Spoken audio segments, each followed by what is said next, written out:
मध्यंतरानंतरचा पुढचा कार्यक्रम सुरू होण्यापूर्वी आणखी 2-3 निवेदन आहेत.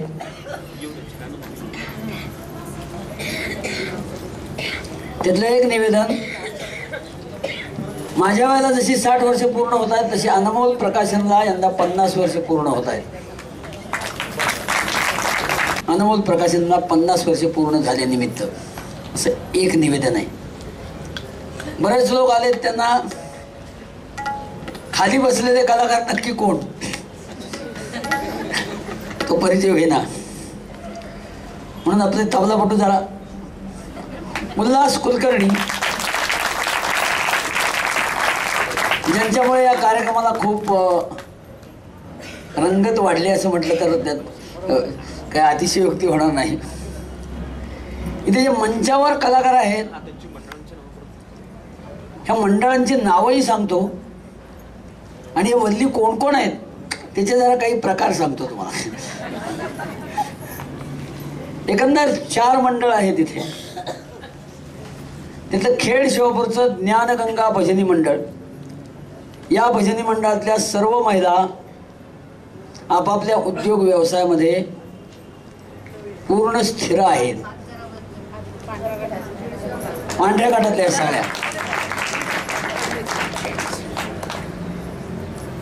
एक आहे डॉक्टर आहेत,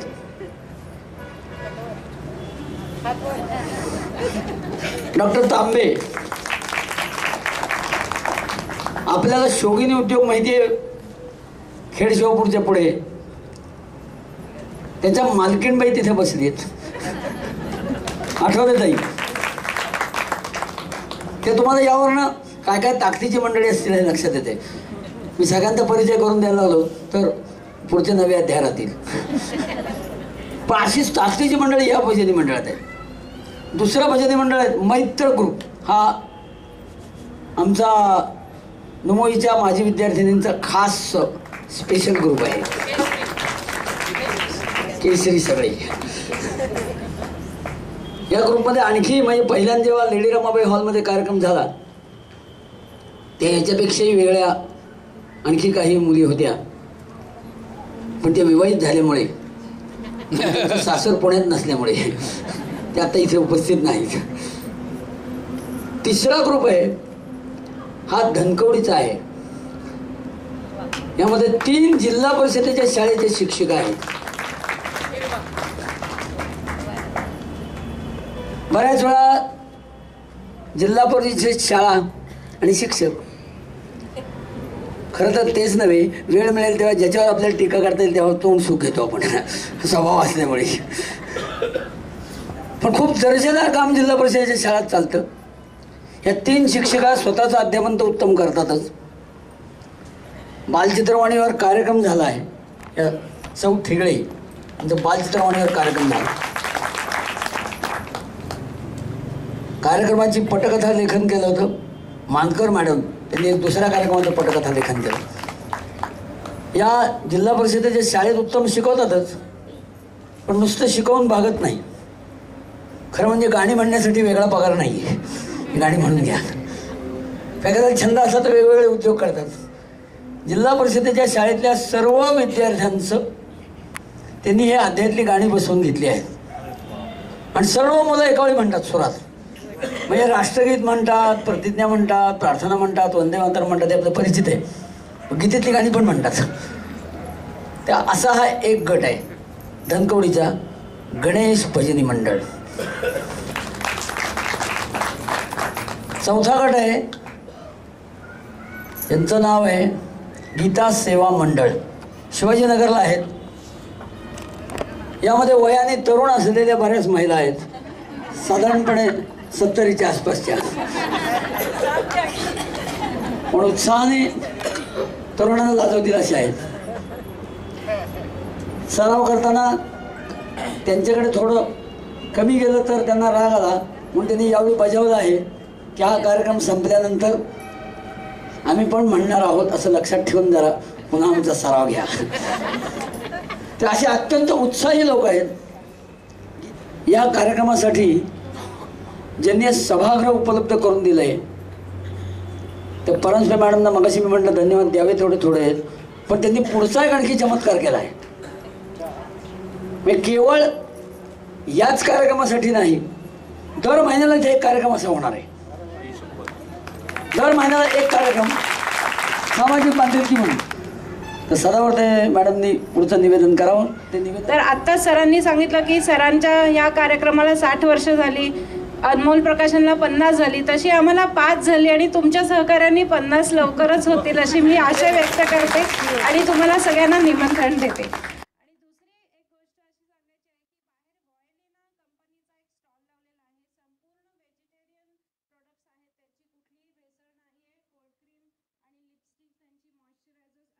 त्या रामाबद्दल मला एक गोष्ट 2 ओळीत फक्त सांगायची आहे. एकाने विचारलं काय रे रामावर कविता आहे? हो. सीतेवर? हो. लक्ष्मणावर? हो. भरतावर आहे. रावणावर कविता? पण एकाने लिहिली. त्या रावणाच्या कवितेच्या 2 ओळीचं फक्त जिस्ट सांगतो तुम्हाला मर्म. एवढा मोठा प्रचंड रावण चालायला गेला की डगडग लंका हलायची. झोपायला 10 उषा. आज कार्य एवढा प्रचंड देव. सगळे लंकेतले राक्षस चाळा कापायचे. 10 ताटांमध्ये 50 पदार्थ असे प्रचंड त्याचा दबदबा. त्याचा एक ड्रॉबॅक होता. त्याची एक फक्त भीती होती. तो स्वतःच्या सावलीला घाबरायचा. रावण स्वतःच्या सावलीला घाबरायचा आणि रामराम मंत्र मनात म्हणायचा. वळूयात पुढील अध्यायाकडे. विभूती योग. या अध्यायात भगवंत विभूती योग सांगत आहे. जेव्हा अर्जुनाने विचारले देवा मला तुझ्या दिव्य शक्तीनं परिपूर्ण असलेल्या विभूती सांग, तेव्हा भगवंतांनी आपल्या नानाविध विभूती सांगितल्या आणि म्हणाले माझ्या असंख्य विभूती आहे, मी सांगणार किती आणि तू ऐकणार किती. तेव्हा तुला त्यातला एक वर्मच सांगतो, तेवढं ध्यानात ठेव. या संपूर्ण विश्वाचं आद्य कारण मीच आहे, म्हणून हे सर्व विश्व माझेच रूप आहे. त्यात उच्च नीच असा भेद नाही. हे सगळे विश्व मी योगमायेच्या एका अंशानं धारण केलेलं आहे. हे जग माझाच अंश आहे, म्हणून भेदभाव टाकून सर्वाठाई समभाव ठेवून माझं भजन कर. त्याचे बोल आहे अनादि आणि अनंत ऐसा ईश्वर आहे तो, उपासना ही कशी करावी योगेश्वर कथितो, योगेश्वर कथितो.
आणि मोहनाश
8व्या, 9व्या आणि 10व्या या सर्व अध्यायात भक्ती योग सांगितलं.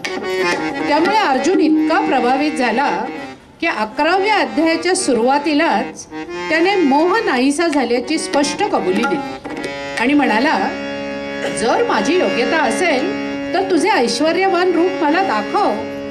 अर्जुनाच्या या विनंतीमुळे भगवंत खुश झाले.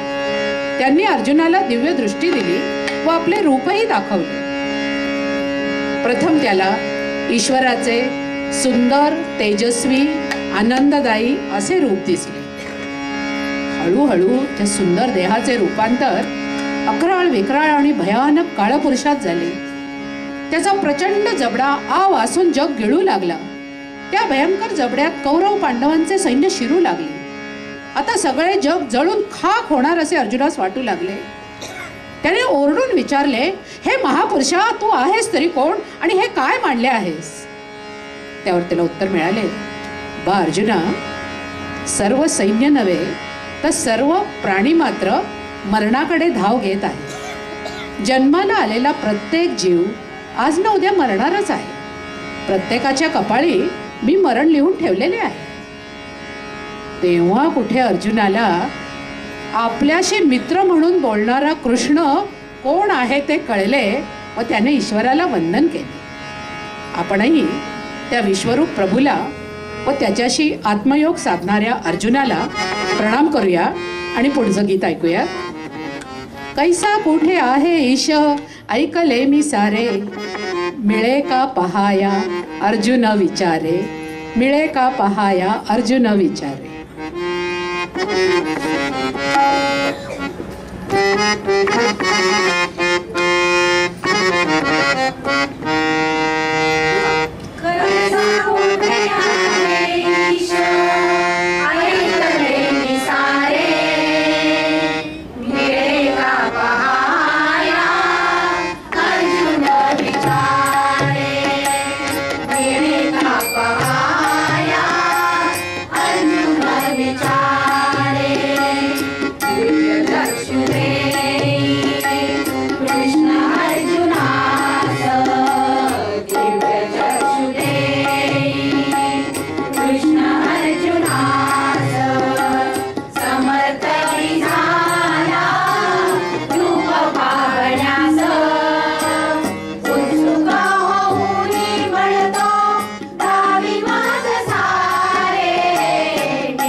विश्वरूप पाहुन भयभीत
विश्वरूप दर्शनाच्या या अतिशय सुंदर गीतानंतर आपण वळतोय 12व्या अध्यायाकडे, भक्तियोग. अर्जुनाची अवस्था पाहून श्रीकृष्णाने पुन्हा चतुर्भुज रूप धारण केले. मात्र हेही बजावले की विश्वरूपाच्या ठिकाणीच तू नित्य सद्भाव ठेव, त्यांचं पक्क स्मरण ठेव, तिथेच प्रेम ठेव. मग वाटल्यास स्वरूप भक्तीच्या सुखासाठी माझ्या सगुण मूर्तीचं ध्यान खुशाल कर.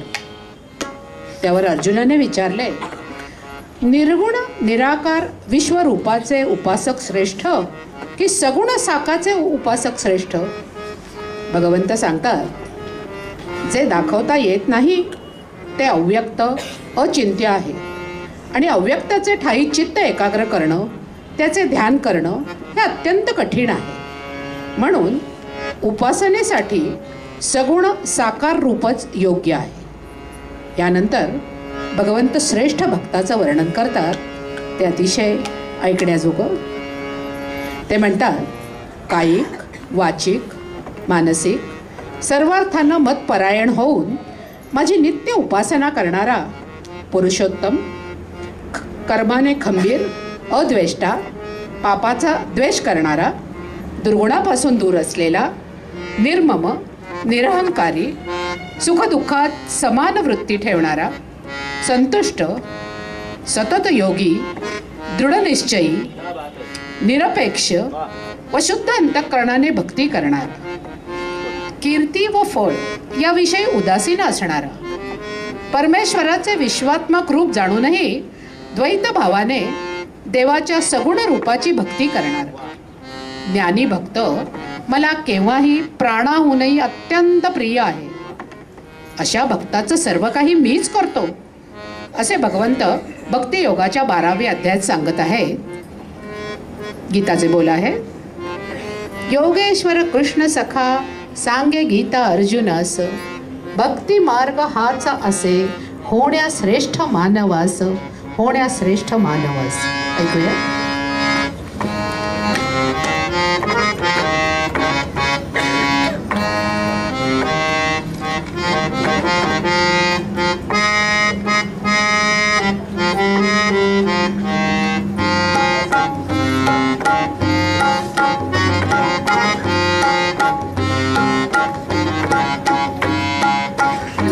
योगेश्वर कृष्ण सखा सांगे गीता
मानवाला श्रेष्ठ होण्यासाठी असलेल्या या भक्ती मार्गानंतर आपण वळतोय पुढच्या अध्यायाकडे, क्षेत्रज्ञ योग.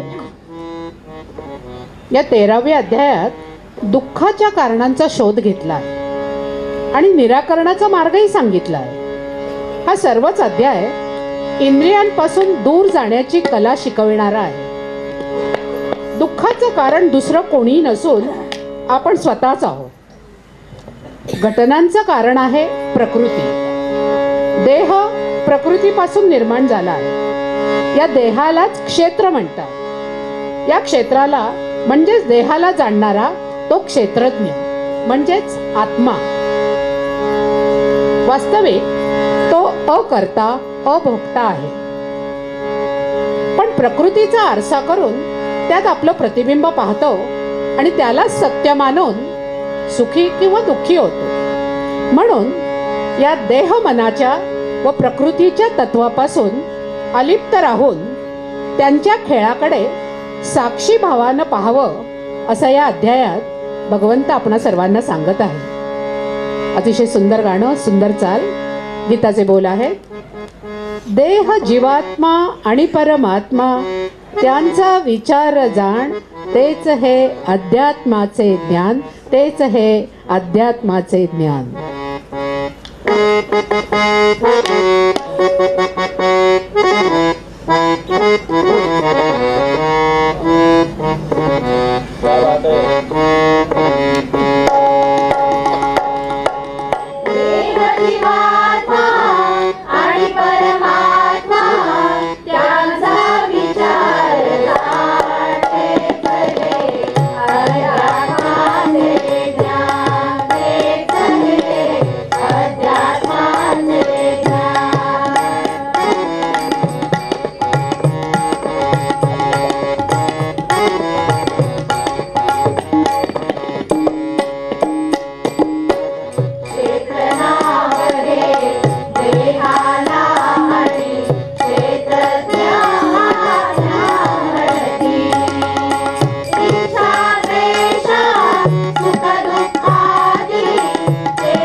अध्यात्माचं ज्ञान गहन असलं तरी सोप्या शब्दात आणि उत्कृष्ट साथ देऊन निश्चितच त्याला एक वेगळा रंग आणलेला आहे आणि आपणही समोर असून त्याला दाद दिली. धन्यवाद. अध्याय 14वा गुणत्रय विभाग योग. 14व्या अध्यायास गुणत्रय विभाग योग असे म्हटले आहे कारण या अध्यायात सत्व रज तम या गुणांची वैशिष्ट्ये सांगून माणसाने स्वतः ठरविले तर त्याला स्वतःच्या स्वभावात बदल करता येऊ शकतो. तसा त्याने स्वभाव बदलून सन्मार्गाचे आचरण करावे हाच बोध या अध्यायात आहे. शब्दबद्ध केले आहे. स्वभावातले 3 गुणते करून घे तू ज्ञान रे, बदलणे स्वभाव आपुला हे तू हाच जाण रे, हे तू हाच जाण रे. ऐकूया.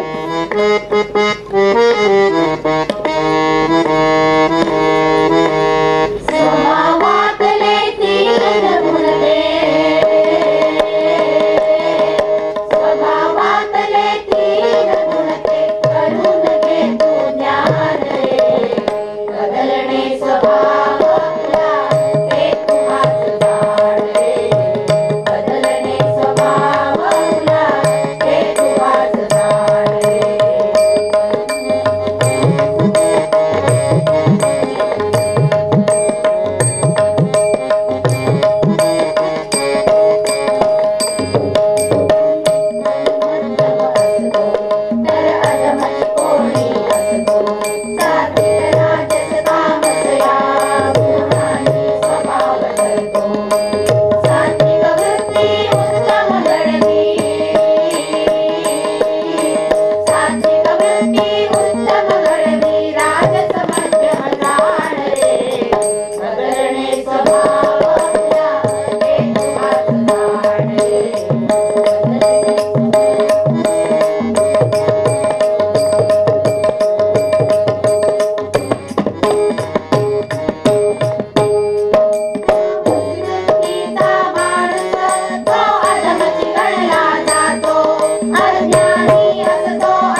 अध्याय 15वा पुरुषोत्तम योग. 15व्या अध्यायाचं नाव पुरुषोत्तम योग आहे, कारण प्रकृती पुरुष, क्षेत्र क्षेत्रज्ञ या दोन्हीला पार करून जाणारं जे तिसरं तत्व म्हणजे पुरुषोत्तम, तो सर्वांना व्यापून आहे. ब्रह्मम सत्यम जगन मिथ्या. परब्रह्म हेच शाश्वत असून जगत मिथ्या आहे आणि जीव हा परब्रह्म स्वरूप आहे. आपल्या देहात जो जीवात्मा आहे तो ईश्वराचाच अंश आहे. हे ईश्वराचे चैतन्य अनंत विश्वात आहे. सर्व वस्तू व प्राणीमात्रांच्या देहात राहून ते देहाच्या सर्व क्रिया व्यवस्थित चालवते. अशा तऱ्हेने ईश्वर, विश्व आणि मानव यांच्यातील संबंध या अध्यायात फार सुरेखपणे दाखवले आहे आणि ते शब्दबद्ध केलंय पुढील गीतात. विराट जगरूपी वृक्ष पहा हा, मूळ त्याचे ईश्वर रे, मूळ त्याचे ईश्वर रे.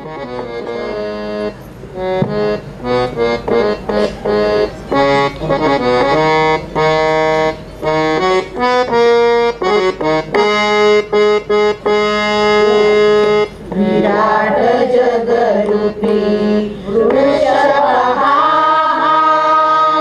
मूळ त्याचे ईश्वर रे. त्रिगुण सती खोड शाखा, वेद त्याची पाने रे, वेद त्याची पाने.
विराट जगाचं इतकं सुंदर वर्णन या गीतात केलेलं आहे ते ऐकून सर्वांचीच दाद चांगली मिळाली आहे. धन्यवाद. अध्याय 16. माणसाचे अनेक प्रश्न त्याच्या स्वभावामुळे उत्पन्न होतात. या अध्यायात सात्विक स्वभावाला दैवी तर राजस व तामस स्वभावाला असुरी संपत्ती असे नाव आहे. प्रत्येक माणसात या दोन्ही संपत्ती आहेत. त्याच्यात पशु आणि परमात्मा दोघांचाही वास आहे. माणूस या दोन्ही दिशांनी जाऊ शकतो. ज्या दिशेनं जायचं त्या दिशेकडे तोंड करून चाललं की झालं. एकाच माणसात देव होण्याची क्षमता आहे आणि दानव होण्याची. दैवी संपत्तीनं दिव्यता संपादन करून तो परमात्माही होऊ शकतो, तर असुरी संपत्तीचा विनियोग करून तो सैतानही बनू शकतो. यासाठी या दोनही संपदाची माणसाला संपूर्ण ओळख होणं मात्र आवश्यक आहे. या 16व्या अध्यायात या दैवी आणि असुरी संपत्तीचं फार सुरेख वर्णन केलेलं तर आहेच, पण याचं वर्णन गीतात अतिशय फार सुंदर शब्दबद्ध केलंय. ऐकूया. दैवी आणि असुरी वृत्ती दोन प्रकार स्वभावांचे, दैवी वृत्ती योगी बनवी हेच सांगणे गीतेचे, हेच सांगणे गीतेचे. जय गीता बोला आपण, जय गीता बोला. ऐकूया.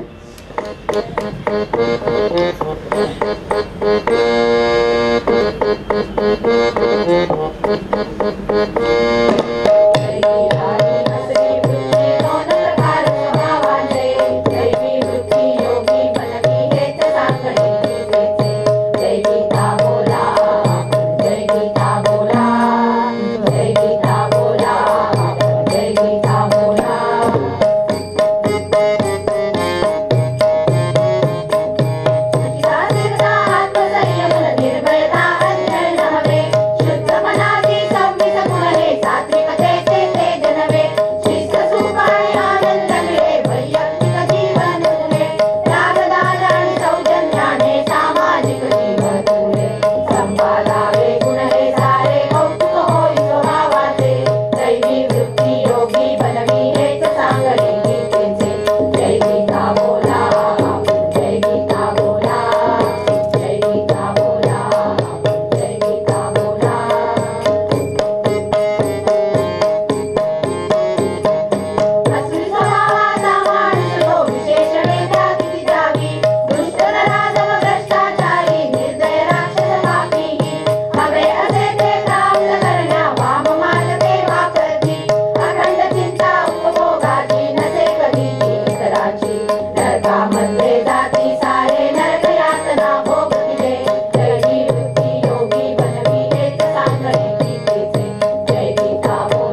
गीता जयंतीच्या दिवशी आपल्याला भारत मातेचे आणि गीता माता की जय म्हणायला मिळतंय, याचंही भाग्य निश्चितच सर्वांना वाटत असणार. अध्याय 17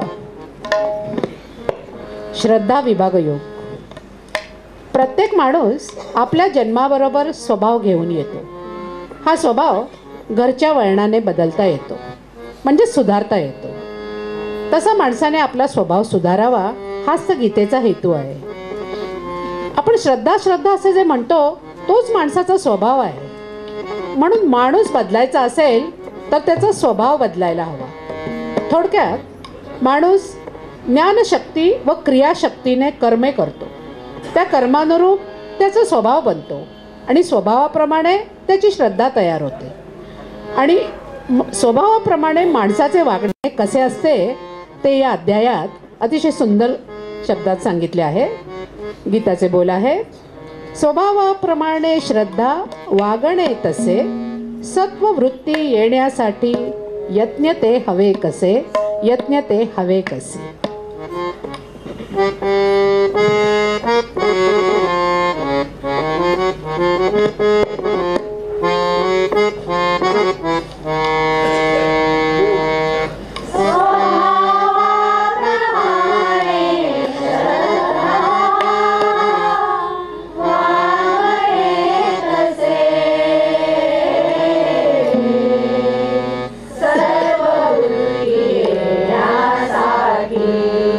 यज्ञ ते हवे कसे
18व्या आणि अखेरच्या अध्यायाच्या पूर्वी तिन्ही चारही विभागाचे कलाकार ते वेगवेगळ्या ठिकाणून आलेत. खेड शिवापूरून या महिला आल्या आहेत. रात्री बहुतेक स्वप्नात सुद्धा उद्या जायच्या कार्यक्रमाला असं असावं. तर सगळे हे 4 दिवस म्हणजे नादातच होते. अत्यंत प्रेमाने केव्हाही, आत्ताच नव्हे केव्हाही कुठेही बोलवलं तिथे पैसे मिळणार का नाही पदरचे खर्च करून येतात. अशी ही सगळी मंडळी आहेत. गीतेवरच्या लोभामुळे हे इथे सगळे आले. यांना पण मनपूर्वक धन्यवाद. आणि अप्रतिम गाणं झालं, अप्रतिम, तोडणं इतकं छान गाणं झालं. उल्हास कुलकर्णी यांच्या तबल्याबद्दल काय बोलावं. यांच्या तबल्यामुळेच कार्यक्रमाला रंगत आली असं म्हटलं तर ते वावगं नाही होणार. अप्रतिम तबला वादन केलं. निवेदन म्हणजे मधली सगळी गॅप निवेदनांनी भरली जात होती. जे जे गीतात आलेलं नव्हतं ते निवेदनात आलं. पण सगळं त्या गीतात बसवणं काही शक्य नाही. अप्रतिम झालं निवेदन. आणि इतक्या लांबून तुम्ही सगळे लोक आलात. खरं म्हणजे मला काही लोकांनी पहिल्यांदा आमच्या खेड शिवापूरच्या गटाने शंका विचारली, जागा चांगली आहे इतक्या लांब कशाला ठरवलं. म्हणजे गीतेवरचं लोकांचं प्रेमच इतकं आहे की हिमालयात कार्यक्रम ठरवला तरी लोक तिथे. तर इथं तर काय प्रश्नच नाही. तुम्ही सगळे आलात शेवटपर्यंत, अत्यंत तन्मयतेनं हा कार्यक्रम ऐकलात. याबद्दल तुम्हालाही मनपूर्वक धन्यवाद. आणि नंतर त्यांचा जरी नंबर विचारला दूरध्वनी तरी प्रत्यक्ष कोणाकोणाचे त्यांच्या अंतराप्रमाणे तुम्हाला कार्यक्रम ठरवायचे असले तरी अत्यंत लोभाने ही सगळी मंडळं आपल्याकडे येतील आणि अप्रतिम कार्यक्रम करतील, जेणेकरून याची रंगत आणखी वाढेल आणि गीता सर्व दूर जाईल. या सर्वांना पुन्हा एकदा मनपूर्वक धन्यवाद देऊन आपण आता 18व्या अध्यायाकडे जातोय, भैरवीकडे. मूळचं गाणं आहे बलसागर भारत होवो, बाबूजींची चाल. पण बलसागर हो दुसरे आहे, बलसागर भारत हो तसं नाही. बाबूजींच्या गाण्याचं तेज वेगळं आहे, बाबूजींची चाल वेगळी आहे, ती भैरवी वेगळी आहे.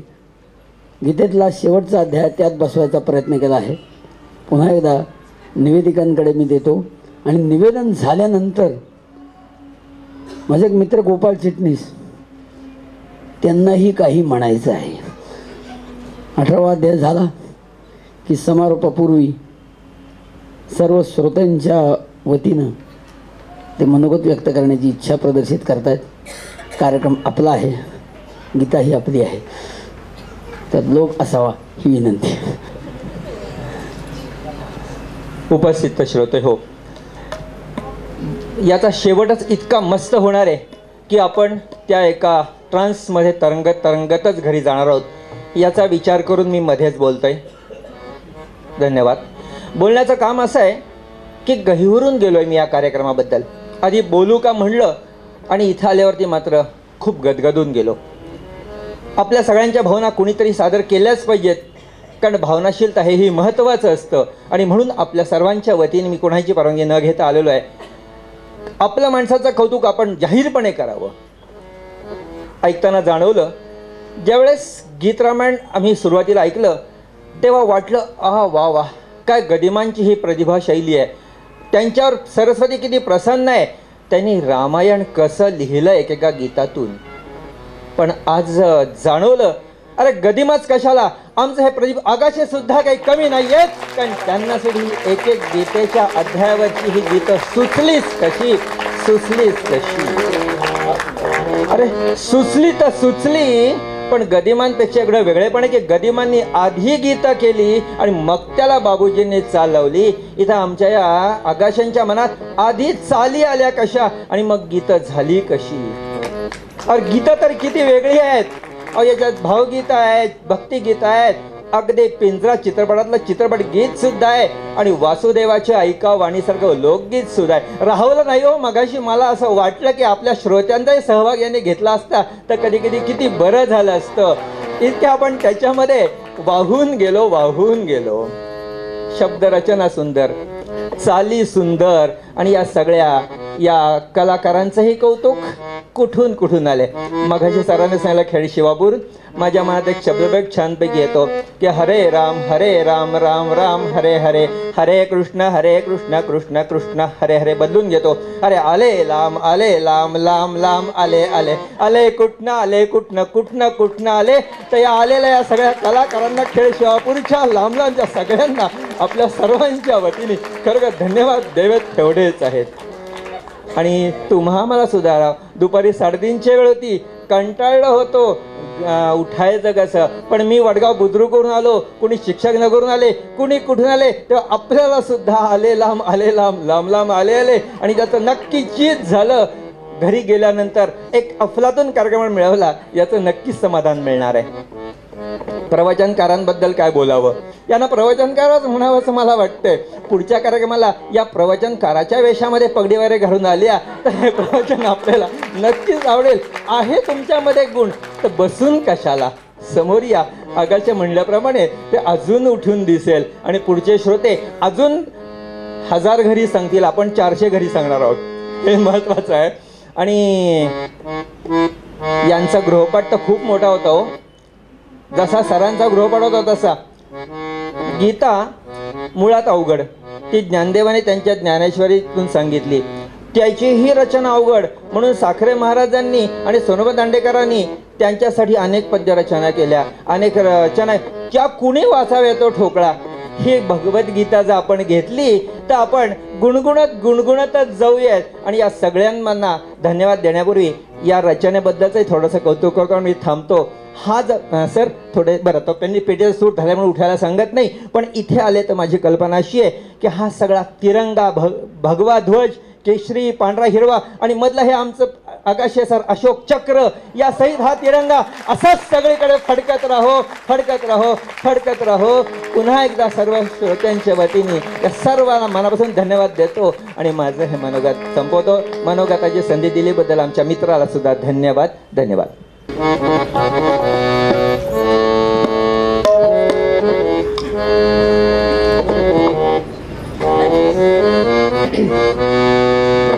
आगाशे सरांनी आपल्या सर्वांबद्दल कृतज्ञता व्यक्त केली, आभार व्यक्त केले. आणि आता ज्या प्रातिनिधिक मनोगत झालं त्यांनीही आगाशे सरांबद्दल कृतज्ञता जरी व्यक्त केली असली तरी आम्हा सर्वांची कृतज्ञता ही शेवटी उरतेच. कारण आमचे गुरु आहेत, सर्व आहेत, प्रेरक आहेत. त्यामुळे आम्हाला ही संधी दिली, ही गीतरचना करून अशा गीतांना इतक्या गेय किंवा सुश्राव्य चाली देऊन आम्हाला जी संधी दिली समाजात पुढे येण्याची किंवा काही वसा घेऊन त्या पद्धतीने कार्य करण्याची, त्याबद्दल या 4ही ग्रुपतर्फे आणि आपणा सर्वांतर्फे कारण आपल्यालाही ऐकायची संधी दिली म्हणून आगाशे सरांप्रती कृतज्ञता व्यक्त करणं हे आमचं परम कर्तव्य आहे. आणि त्यासाठी पुन्हा एकदा जोरदार आगाशे सरांसाठी जोर. कारण आपण सर्वजण गीतेच्या संदेशाबरोबर डॉक्टर प्रदीप आगाशे हे नाव घेऊन आज जाणार आहात आणि हेच या कार्यक्रमाचं मूळ आहे. त्यामुळे या दोन्हीची सांगड नक्कीच सर्वांच्या मनात राहणार आहे.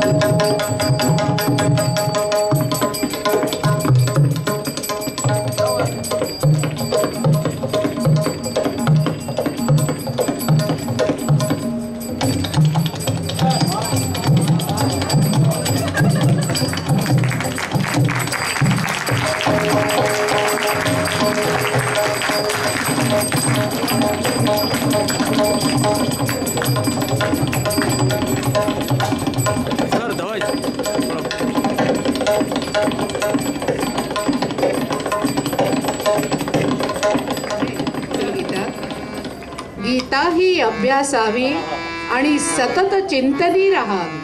गीता ही अभ्यासावी आणि सतत चिंतनी राहावी.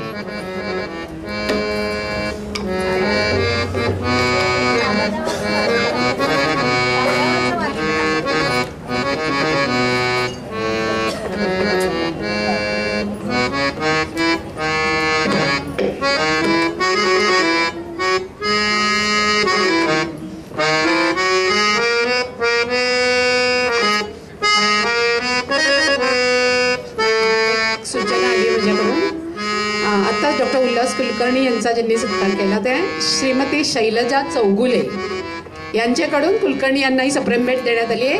त्या गीता सेवा मंडळ शिवाजीनगर यांच्यातर्फे प्रातिनिधिक हा सत्कार होता. त्यामुळे आपण गीता सेवा मंडळासाठी या टाळ्या आणि कुलकर्णींसाठी तर आहेतच सदैव.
विषादानं सुरू झालेली गीता मोक्ष संन्यास योगानं सत्याचा विजय करून सुफलित झाली. सत्याचा विजय घोषित करून सुफलित झाली. इथे गीतेची तर समाप्ती झाली, पण आपली आनंद यात्रा मात्र इथून सुरू झाली. सांभाळून चला, पार्थ सारथी योगेश्वराचं बोट धरून चला. त्यानं सांगितलेला जो योग आपल्या पिंडाला भावेल त्या योगाच्या वाटेनं चला, सजग होऊन चला, समर्पणाचा संकल्प दृढ करून चला, विवेक, वैराग्य आणि अभ्यास यांच्या सोबतीनं चला, तर परमेश्वराच्या करुणामय कृपेनं आपली ही विजय यात्रा पूर्ण होईल हा निश्चय व्यक्त करून डॉक्टर छाया अभनावे मैत्र ग्रुप तर्फे आणि सप महाविद्यालय वाणिज्य शाखेची प्राध्यापिका आपली रजा घेत आहे.